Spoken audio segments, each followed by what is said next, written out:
Good morning. Welcome to today's episode of the Psychology of Wellbeing, and we are going to cover a topic that's probably very, very relevant for everybody right now in the moment, but also on a long-term basis. I think a lot of people of us suffer from anxiety, and so I have an expert here who's going to chat with us about that. But before we go there, let me just introduce my sponsor.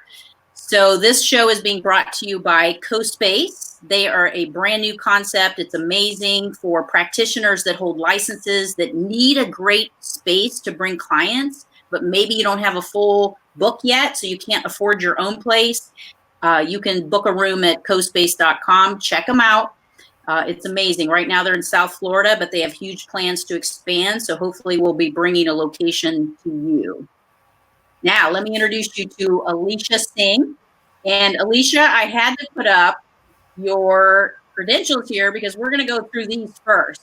So if I was to take a guess, I would be like, okay, now what do these stand for? Because I know, you put a lot of time and work and effort to make sure that you get those. So I want everybody to know your credentials here, who we're talking to. So what is LMHC? Sure. So LMHC is Licensed Mental Health Counselor. Okay, perfect. And then NCC? So NCC is a National Certified Counselor. Okay. And then I was trying to guess what these were. So I was thinking for SPHR, I was like, well, she must be a super person who also can do HR for companies or something. That's pretty close. That's actually pretty close. So SPHR, it's, my company name is Compassion Focused Counseling and Consulting. And the consulting piece goes with the SPHR piece. So SPHR is Senior Professional in Human Resources. Oh, okay. I wasn't too far off then. Not too far off, yeah. Perfect. Well, anxiety and depression, I know as I've read a lot of articles and statistics, it's actually becoming very, very prevalent in our society, and it's conditions that I think people in your position are seeing on a regular basis. And I know in this moment, all of us are probably experiencing certain signs of anxiety, but can you just give us a broad definition so people can really understand how it's different than maybe some of the other things they might be feeling? Sure. Like you said, right, anxiety is something that a lot of us are feeling more of it now, but we feel it even before COVID-19. Mm-hmm. And anxiety, is something we might feel almost every day. Some of us more than others, right? So me getting ready to talk to you, there was a little bit of anxiety. It's like, what am I going to say? What if I say this wrong? So there's a little bit of anxiety, but, I overcome it by saying, okay, you've prepared for this, this information, take a deep breath and go in. Deborah's not too hard to talk to. No. And so, with anxiety, if you think of it this way, when we know something is a threat to us, right, we're afraid of it. We have a fear. Mm-hmm. So with the anxiety comes in, it's like part of that fear. With this COVID-19, someone said, it's like the enemy we can't see. So we're fighting something and we can't see it. So the anxiety is growing because we don't really know what we're seeing. And every day, as you've seen in the news, things are always changing, right? Yes. So when the anxiety keeps increasing, because we're not really sure what is happening. We have no control. That's how we feel, like we're losing control. Yes. And I'm sure just, witnessing myself, I've never had an official diagnosis of anxiety. I don't consider myself an anxious type personality, but just since, let's say in the last 4 weeks, I have felt, I went into a really big retail space and I actually felt my chest kind of tighten up for the first time because I was just imagining all these people walking around and blowing germs on me, and I would get something. So I have this, you almost have this fear of getting a disease or a virus of some sort. And then I'm anxious because of, just knowing all of the financial repercussions of having to, see people lose their jobs and being nervous about the economy and also my family. I have fears and anxiety. My son is actually working in an environment where he's in the public. I have a little 2-year-old grandson that I haven't seen in a month. And so all of these things are compounding to just make me feel off. Like I just feel weird. And Right. so can you talk a little bit about like, you know, the situation, like what I'm wondering is, will that anxiety now kind of be my partner moving forward, or will there be some sort of relinquishing of that, or how do I do that? Yeah, it's, you know, it's a bit of a situational anxiety that many of us are experiencing right now because we've not encountered a pandemic in our lifetime before. So it's situational. Yes. You know, but like I said, we always have some form of anxiety in our life, whether it's worry over paying bills. So for some people going forward, it's not like, you know, once the anxiety or the pandemic somehow is lifted, that anxiety goes away because we have so many people, like you say, that are unemployed. And so that anxiety is going to linger a little bit longer for some people, right? It doesn't just go away, especially if you don't get help. What I say is, you know, when you feel the anxiety is affecting your ability to live, love, laugh, and learn, all elements of living, that's when, you know, and before that as well, but definitely at that point in time is when you want to reach out for professional help. Not that you need to wait, but that's a good time to say, you know, this is really impacting me. It's impacting my daily living.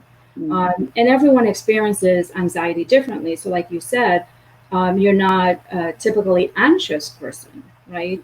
But in this situation, going into an open space, all of a sudden you're like anxious about, well, they're not wearing a mask. You know, what if I get sick? Yes, I never had that feeling before. And that's one of the symptoms. Can you just kind of share, you know, maybe from less concerning symptoms to moving up to symptoms that somebody really should pay attention to and possibly seek help? What are some of those things that we're exhibiting that, you know, some of the someone can help symptoms, manage, someone need help? right?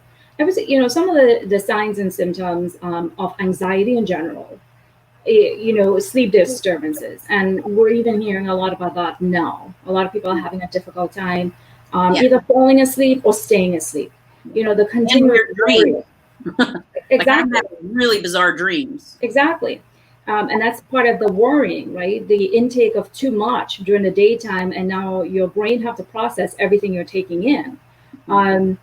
Unhealthy eating habits, and we've seen a lot of memes about that. Like, you know, how am I going to come out of this pandemic? Am I going to be 15 pounds overweight? You know, am I going to start drinking more? And we see people start using maybe alcohol or other substances more.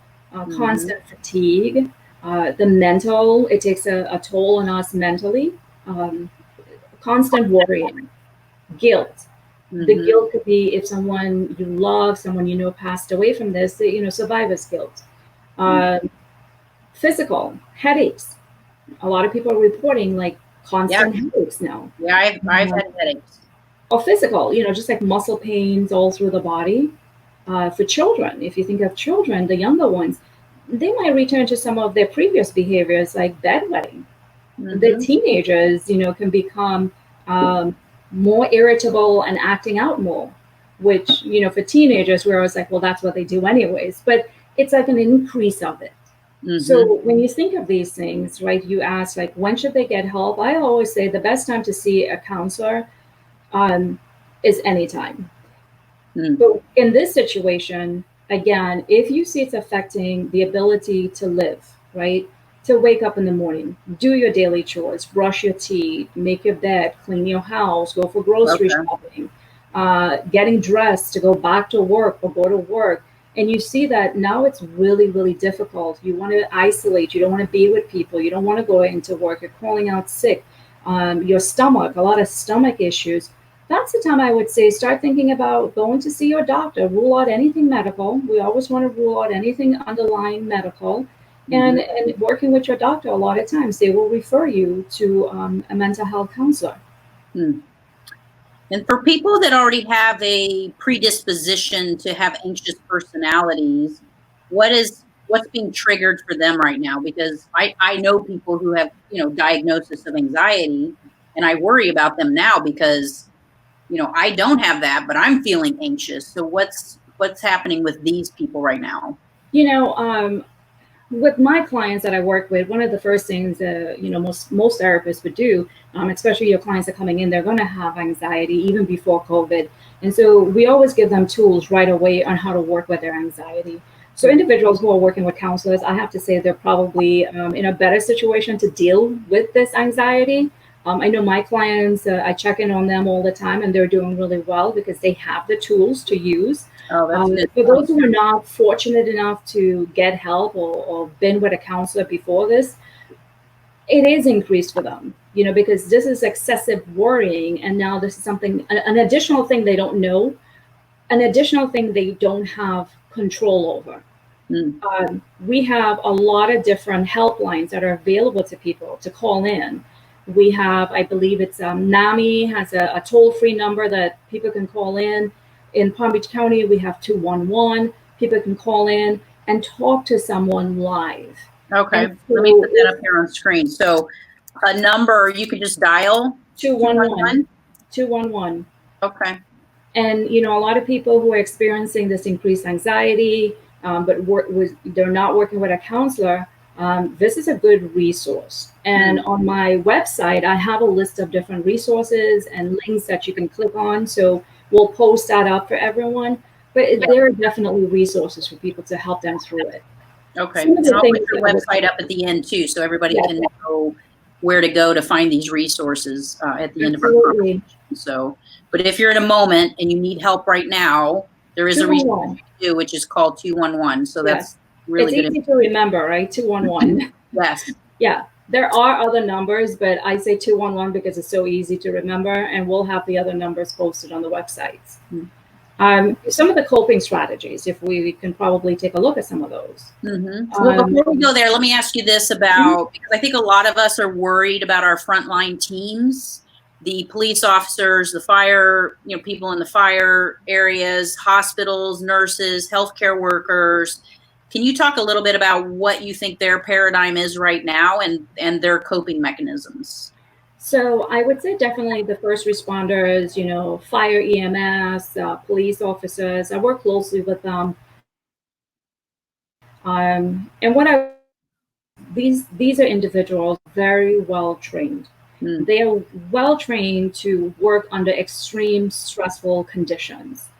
They have the training, they have tools, they have resources that are being supplied to them, teaching them how to work with this particular pandemic. So they're continuously learning. They also use reputable websites such as the CDC. So they don't rely on social media for their news. They use reputable mediums. They're coping, the way they're dealing with it is using things they've always used, right? Which is exercising, making sure that they're physically and mentally healthy. But they are humans, and there are times it just becomes too much because their lifestyle is cumulative stress. And so, sometimes we see that. But most of the individuals I've spoken to, they will tell me, they're like, Alisha, we're trained for this. This is what we do. Yeah. That's a great point. I don't think a lot of people have thought about it like that. Like we view them almost as being victims of, or maybe I'm projecting, but victims of this circumstance. But really, you're right. They've gone to school. They've had training. They know how to handle emergency situations. And that's why they've chosen that profession. And it just got me to thinking, the people we really should hold a lot of compassion and patience with are the people that are working the front lines at grocery stores and department stores who are probably feeling the same fear and anxiety that we are. And when we go up to them and say, my son's on the front lines at a department store and people have accused him of like hoarding toilet paper and hiding stuff from them and, getting angry when he can't, respond quick enough. And those are the ones we probably need to be a little kinder and gentler with is, the everyday person who's trying to navigate it just like we all are. Sure. And I don't want people to misunderstand that our first responders are trained, that they're all trained on handling this type of pandemic, because some of them are not. But they do have better training than you and I would have on how to handle these situations. They've had to deal with many different types of viruses in the past. So they're better trained than we are, but definitely they too are humans. And we have to remember that their families are also affected by this, because there are times they may not be able to go home. So their families are being affected. And to your point, the grocery store clerks, I think this is a time we have more compassion and patience and understanding that we are all in this together. But even when this is finished, we shouldn't lose sight of that. Right. Just because, it's over, our humanity shouldn't end. Yes, exactly. Well, let's transition to solutions. So if you were speaking directly to viewers and we're going to give them some ways in which they might manage some of the anxiety or the depression type symptoms that they're feeling right now, what are some of those specific ways that somebody can start to feel better? So I would say for the anxiety, one of the first thing everyone's recommending, and I'm going to put it right up there as like number one, is you really need to limit the amount of intake from social media, from the news. You need to really take a break from it. I was watching some news over the weekend, and I quickly recognized how certain things were being hyped up. I recognized it. I don't know everyone else would. And for me, I was like, oh my goodness, they're making this seems like this is something new, and it's not new. Right. It was always there, right? Having a family plan on how to deal with extreme situations, with emergency situations. We live in South Florida, and so we always, have some type of impact from hurricanes. Yes. And we should already have some type of family action plan. And maybe now we need to bring that out and update it to say, well, in this situation, what do we do? How do we keep our family together? For first responders, like I mentioned, what they do a lot is regular exercising. So if they're not out on a call, police, fire, EMS, EMTs, it's not like they're just sitting around doing nothing. They have a lot of stuff they do. They have a lot of trainings, like I mentioned, they're doing, whether it's physical training or whether it's training on their computer system. Again, trainings about handling this pandemic, and many different types of training. So they're always training. Staying hydrated. So, I see all these memes about alcohol and consuming alcohol. However, we really want to stay away from and hydrate by drinking plenty of water. Shots of water is the best thing for us. No. And I must have my cup of caffeine in the morning to get me going. So I do have a cup of coffee, but then throughout the day is just drinking water, staying hydrated. Sleep.